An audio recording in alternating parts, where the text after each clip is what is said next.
I start with you Aamir Ilyas Rana साहब। आपकी tweet है, आपने कहा लें काम पड़ गया, जनरल फैज हमीद गिरफ्तार, कोर्ट मार्शल का आगाज़, वर्दी में करप्शन और बाद में सियासी सरगर्मियों में हिस्सा लेने आर्मी एक्ट के खिलाफ वर्जियों पर मामलात बढ़ गए हैं और अब और भी कई पर्दा नशीन बाज़ाब्ता गिरफ्तारियों में आएंगे।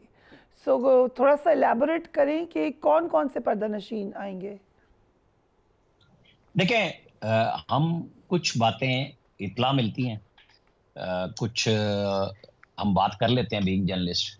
जिस दिन इनकी गिरफ्तारी हुई तो मैंने ये बात कही थी कि इन्होंने पिंडी में एक जनरल कॉलोनी कहलाती है और वहाँ जीएचक्यू की मर्जी के बगैर ना घर खरीदा जा सकता है ना बेचा जा सकता है, लेकिन आप मार्केट प्राइस पे ही फैसला करते हैं। तो इन्होंने एक घर लिया था अपना डीएचए का, एक बड़ा घर जिसमें इजाफी जमीन भी थी, वो बेच के। तो जनरल आसिम मुनीर ने वो घर कैंसिल कर दिया था कि इन्हें कहेंगे इनको पैसे लें और ये किसी और को बेच देंगे, यहाँ नहीं रहेंगे। और ये उसके बाद की बात है जब इनकी खबर 17 अप्रैल को हमने दी थी, बाद में सारे मीडिया ने दी थी कि इनके खिलाफ एक बाकायदा इंक्वायरी जो है सुप्रीम कोर्ट ने जो ये हाउसिंग सोसाइटी के नाम पे भेजा था खत डिफेंस मिनिस्ट्री को, उस पर इनिशिएट कर दी गई है। तो ये 3 महीने 25 दिन की इंक्वायरी के बाद field general court martial announce हो गया। और फौज के अंदर जो लोग जानते हैं, हम ज़ाहिर है उनसे पूछते हैं कि इसका मतलब ये होता है कि चीज़ें शवाहिद मौजूद हैं, बस अब रस्मी कार्रवाई होनी है। उनको बताया जाएगा, जो प्रेसिडेंट ऑफ द कोर्ट होंगे, एक लेफ्टिनेंट जनरल शायद होंगे और एक मेजर जनरल साथ होंगे, 2 वकला होंगे, जो एक इनकी तरफ से और एक उनकी तरफ से, और वो दोनों फौजी वकला होंगे और ये जवाब देंगे और बात होगी। तो एक्शंस तो शुरू हो गए थे। तो ये अकेले तो नहीं ना ऑपरेट कर रहे थे। अभी आपने जुल्फी बुखारी साहब की जो गुफ्तगू सुनाई, मैं तो चाहूंगा कभी आप उनसे पूछें, क्योंकि वो कहते ये हैं कि जनरल फैज जुल्फी बुखारी वाया बनी गाला, ये कमांड ऐसे ही चल रही थी रिटायरमेंट के बाद।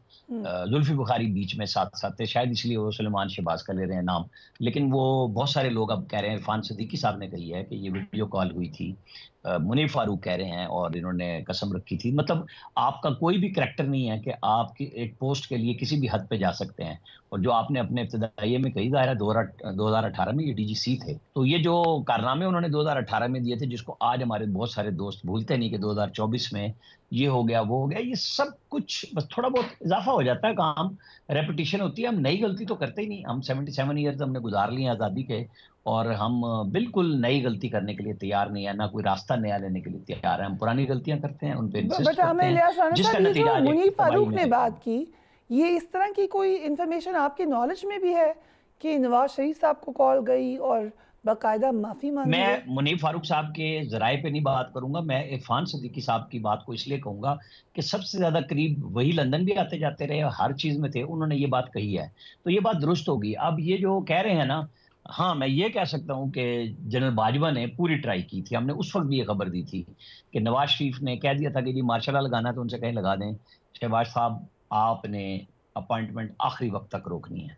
पहले तो इसलिए रोकी रही कि एक जनरल साहब जो जरा सीनियर थे, लेकिन वो इंजीनियरिंग कोर के थे, इसलिए डिफेंस मिनिस्ट्री ने जीएचक्यू से पूछा तो उन्होंने कहा, और डिफेंस मिनिस्ट्री में आपको पता है ना उस वक्त ख्वाजा आसिफ थे, तो उन्होंने कहा कि ये रिटायर हो जाएं 17-18 नवंबर को, तो फिर हम उसके बाद आपको भेजेंगे। फिर जब वो और डिले हुई तो आपको याद होगा ख्वाजा आसिफ ने ट्वीट किया था, फिर कुछ खबरें चली तो उन्होंने कहा मेरे तक कुछ नहीं आया। फिर आईएसपीआर ने जराये से खबर चलवाई कि नहीं हम कुछ देर में वजारत दिफा में समरी भेज रहे हैं। फिर वो समरी गई थी, आपको याद होगा कतर शहबाज शरीफ पहुंचे ही थे लंदन से, इनको दोबारा लंदन बुलाया गया, और जब ये लंदन से आए तो ये कोरोना करके बैठ गए थे ताकि कोई बंदा इनसे मुलाकात ना करे। और वो बहरहाल फैसला नवाज शरीफ का था, जो सरकारी तौर पे अनाउंस किया शहबाज शरीफ साहब ने कि जनरल आसिम मुनीर जो हैं, क्योंकि वो हम उस वक्त भी ये बात बता चुके, बहुत लोगों से उन्होंने मशवरे किए कि हमारे से गलतियां क्या क्या हुई। मैं आपको बताऊं क्या, जनरल बाजवा का भी असल मसला यही था कि उन्हें पता था कि नवाज शरीफ से एक्सटेंशन नहीं मिलेगी। इस पर बहस हो सकती है कि बाद में जनरल बाजवा कैसे ले गए। वेरी इंटरेस्टिंग, बड़ी डिटेल में आपने बता दिया। आमिर ज़िया साहब, अगर जनरल फैज हमीद के खिलाफ कार्रवाई हो रही है तो फिर, और जैसे पर्दा नशीनों के नाम या दीगर लोग हैं, तो फिर उसमें जनरल बाजवा कैसे एग्जेम्प्ट होंगे? ये बड़ा बुनियादी आपने सवाल उठाया। पहली बात तो ये पर है कि बिल्कुल एक नई रिवायत ये कायम हो रही है। इससे पहले भी यकीनन पाकिस्तान में मतलब फौजी अफसरान का कोर्ट मार्शल हुआ है, लेकिन आईएसआई जितना हसास इदारा, इतना हाई प्रोफाइल इदारा, उसके किसी मतलब है कि हेड के साथ ये हो रहा हो, तो ये बिल्कुल एक अनप्रेसिडेंटेड है पाकिस्तान के लिए। और मेरे ख्याल में हम सबको इस पर बड़ा दुखी होना चाहिए, फिक्रमंद होना चाहिए, क्योंकि हम समझते हैं आम पाकिस्तानी की जो एफिलिएशन है अपने इदारों के साथ, वो यही है कि मतलब है काम पाकिस्तानी की जो परसेप्शन हुआ करता था इससे पहले वो ये था कि जी फ्लॉलेस हैं और इसके अंदर हर चीज काम जो है कौमी मफाद में किया जाता है, बड़े सेल्फलेस तरीके से काम किया जाता है। तो वो एक मिथ को जो है बड़ा झटका पहुंचा उस चीज अगर से। मुझे इजाजत दें, ये जो खबर है कि फोन करके माफिया मांगी जाए, ये तो बिल्कुल फॉल फ्रॉम द ग्रेस है, जिसे आप सही कह रहे हैं। मैं आ रहा मैं इसी तरफ आ रहा हूँ कि जो आमिर इलियास राना साहब ने बड़ा चश्मकुशा किस्म की उन्होंने बातें बताई हैं कि देखें इसका मतलब ये कि हमारे यहाँ जो अपॉइंटमेंट का जो वो है तरीक़ाकार है आर्मी चीफ का या अहम ओहदों पे जाने का, वो फिर आप चले जाते हैं किसी के रहमो करम पर। और जब आप किसी के रहमो करम पे चले जाते हैं, और हमारी क्योंकि फ्लॉड डेमोक्रेसी है तो हमारे जो सियासतदान हैं इम्परफेक्ट लोग हैं, और वो लोग भी जो फैसले करते हैं वो कौमी मफाद से ज्यादा अपनी जाती उसके लिए कर रहे होते हैं। जब दोनों तरफ से आग बराबर की लगी हुई तो फिर कैसे पाकिस्तान का मफाद जो है वो पूरा होगा? यानी कि ये नहीं, इस बात पे आप नहीं चुन रहे कि आप अपराइट अफसर को चुनेंगे, सबसे कॉम्पिटेंट आदमी को चुनेंगे। जाहिर है उस लेवल पे जब आप 3 स्टार जनरल होते हैं, सब में 19-20 का फर्क होता है, तो फिर तो कोई और क्वालिटी देखी जाती है। और फिर वो क्वालिटी अगर ये है कि एक आदमी को उस टॉप पोजीशन पे पहुंचने के लिए वो लोगों की खुशामद कर रहा है, वो सिफारिश करवा रहा है, वो बातचीत कर रहा है, ये तो बड़ी शर्मनाक मतलब है। अगर कोई आदमी अपने लिए अपना नाम खुद पेश करो, उसका मतलब है कि मेरिट बेस्ड सिस्टम नहीं है यहाँ पर। और ये कि अगर आप किसी सियासतदान के रहमो करम पर हैं, अब आप मुझे बताइए कि अब ये खुद बता रहे हैं आमिर साहब कि फैसला अगर नवाज शरीफ साहब कर रहे हैं, तो नवाज शरीफ साहब तो उसको कोई ओहदा नहीं रखते थे सियासी, मतलब इलेक्टेड उसके अंदर तो कोई इनका वो नहीं था। वो किस हैसियत से कर रहे थे वो फैसला? वो कौन थे कि किसी को रद्द करें और किसी को पॉइंट करें? बेशक उन्होंने अपने भाई के जरिए करवाया, तो उसका मतलब है there something rotten in the state of Denmark. एक बहुत बड़ा मसला है हमारे यहाँ, तो उसमें ठीक है। अच्छा, ये फैज हमीद साहब की आप दूसरा जो आप हम बात है कि इसका जब दायरेकार बड़ा होगा, देखिए फौज जैसे इदारे में कोई भी फर्द, ठीक है, अगर वो कुछ चीजों को अपने हाथ में लेता है या कुछ चीजों में कहते हैं कि खिलाफ कानून चला जाता है, तब भी एक इज्तिमाई वहां पे चेक एंड बैलेंस हर वक्त रहता है। और वहां पर ये नहीं हो सकता कि और अफसरान जो हैं, उनके साथी और उनके जो अफसर हैं, उनको इन चीजों वो बिल्कुल बेखबर हो इस मामले से। भाई सिर्फ ISI तो नहीं होती, MI नजर रख रही होती है हर चीज के ऊपर, ठीक है ना? यहाँ पे मल्टीपल चेकिंग हो रही होती हैं विद इन द इंस्टीट्यूशन, हर आदमी पे चेक होता है। फिर ये आपका तो उसी मतलब है, आपके वालिद सिक्योरिटी फोर्सेस में, एयरफोर्स में गालिबन थे, आपको तो मुझसे बेहतर पता है। तो वहां पर हर स्टेप के ऊपर जो एक मतलब है एक चेक एंड बैलेंस है। तो अगर ये चीज हुई है तो उसमें और लोग भी मुलव्विस हैं। तो एक फिर मैं समझता हूँ एक नया पेंडोरास बॉक्स खुल गया है कि जिसकी वजह से आप देखिएगा कि इसमें बहुत सारे जो पर्दानशीनों के नाम, लेकिन एक इदारे के लिए कितना अच्छा होगा या बुरा होगा, उसके इमेज के लिए कैसा होगा। ठीक है कि आप कहेंगे जी बड़ा अच्छा खुद एहतसाबी का निज़ाम है और उन्होंने लोगों को जो है सजा दी जो लोग कसूरवार थे, बिल्कुल अच्छी बात है। लेकिन साथ साथ मन भी होना चाहिए हम सब लोगों को कि ये हमारी पाक फौज के अंदर जिसपे लोग आंख बंद करके एतबार किया करते थे, उसमें क्या हो रहा है और क्या हो गया माजी में।